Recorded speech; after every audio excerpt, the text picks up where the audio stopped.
Hello, my sweet friends. We are ready for week 14 of our Sounds Fresh curriculum for our kindergarten friends, and we are going to be talking more about our manipulating phonemes activity that took a slight shift. It's called Change the End.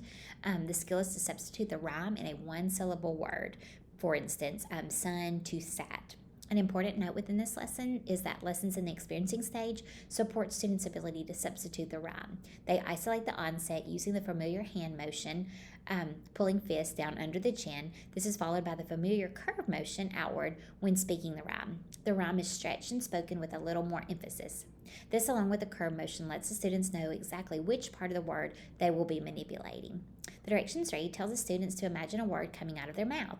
Remind them that over the past few weeks, their job has been to change the first sound they hear. Explain that now their job will be to leave that sound and change the rest of the word, the part that is on the curve. We're going to say the sentence, then say the targeted word. I love to sit outside in the sun. Sun. Tell the students to repeat. Place your fist under your chin, then pronounce the onset while pulling down with your fist. This shows the position of the onset. So, s. And then move your hand forward in the shape of the curve, stretching and saying the rhyme louder. Un. Tell the students to repeat. Segment the onset and rhyme again, then prompt the students to change the rhyme. For example, s, un. Now change un to at. Tell the students to do it with you. S, at. Say the new word with the students. Sat. So in the table below, the column to the left shows the entire procedure. Do this one first. Practice and model with the students. It's the very same example, but we'll do it again. It says, I love to sit outside in the sun. Sun. And the students repeat. I love to sit outside in the sun. Sun. And then we're going to show them the sound and then on the curve. So, s, un. The kids will repeat, s, un.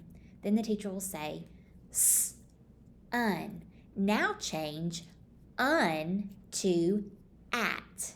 Do it with me. S, at. And then together you'll say sat. We'll do another one. Let's take a spoon and mix up the cookie dough. Mix. The kids will repeat.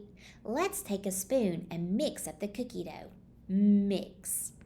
We're going to say ix. The kids will repeat. Ix. Then the teacher will say, ix. Now change ix to op.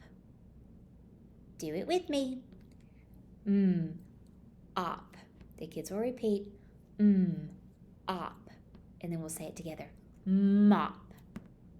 All right, let's do another one. I want to go out for a run. And then we'll say it on the curve, run. The kids will repeat, I want to go out for a run. Run.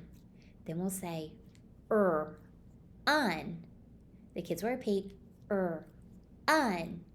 And then we'll say, un, but change un to ed. Do it with me. Ed. And then together you'll say, red. All right, so hopefully that makes a lot of sense. It's simply just the word on the curve, having more emphasis on the rhyme this time. So just let me know if you have any questions. Let me know if you think of any different things that might be helpful to your students, some scaffolds that might be needed at this point in the year. So just let me know if you have any questions. We'll talk to you soon. Have a great week. Thanks. Bye-bye.